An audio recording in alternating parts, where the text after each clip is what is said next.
বাংলার রাজনীতিতে লক্ষ্মীর ভান্ডার এক বিশেষ জায়গা দখল করে আছে।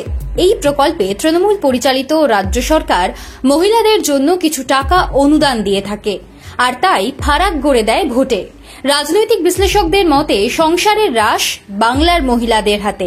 রাজ্য সরকারের অনুদান পেয়ে মহিলারা অনেকটাই রাজ্য সরকারের অনুগত হয়ে পড়েছেন, যার প্রভাব পড়েছে ভোট ব্যাংকে। সোজা কথায় লক্ষ্মীর ভান্ডার আগামী 2026 সালের নির্বাচনেও তৃণমূল কংগ্রেসের ক্ষমতায় থাকার বড় অস্ত্র।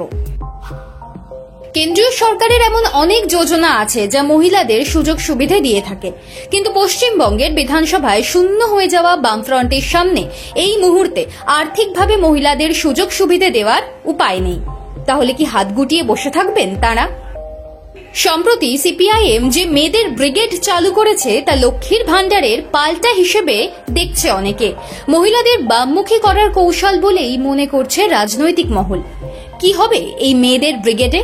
টাকা নয়, সিপিআইএম এই নতুন উদ্যোগ নিয়েছে মহিলাদের পাশে দাঁড়ানোর অঙ্গীকারে।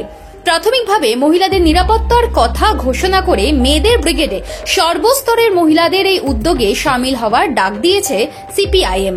এই শাখার দায়িত্বে স্বাভাবিকভাবেই রয়েছেন মীনাক্ষী মুখার্জি।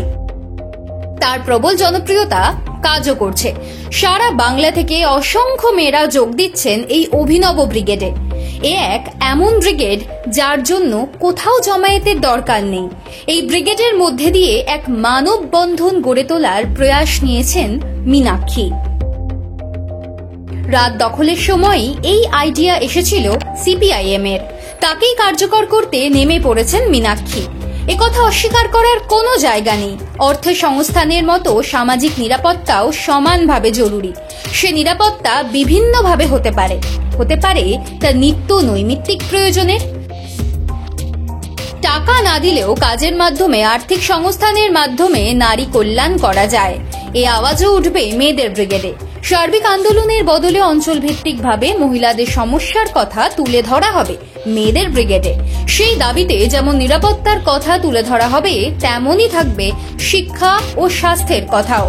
সম্প্রতি মেয়েদের ব্রিগেডের যে কর্মসূচি নেওয়া হয়েছিল তার প্রাথমিক পদক্ষেপ হিসেবে বেশ কিছু কর্মসূচির কথা বলা হয়েছে।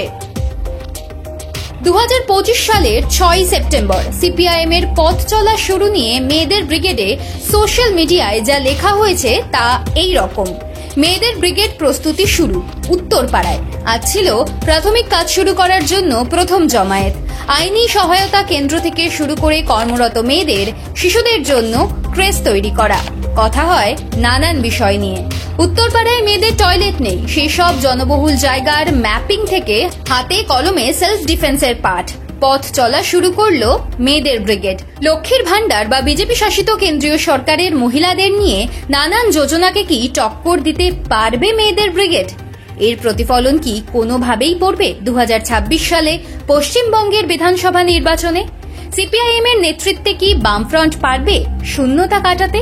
সবকিছুরই জবাব কিন্তু সময়ের হাতে।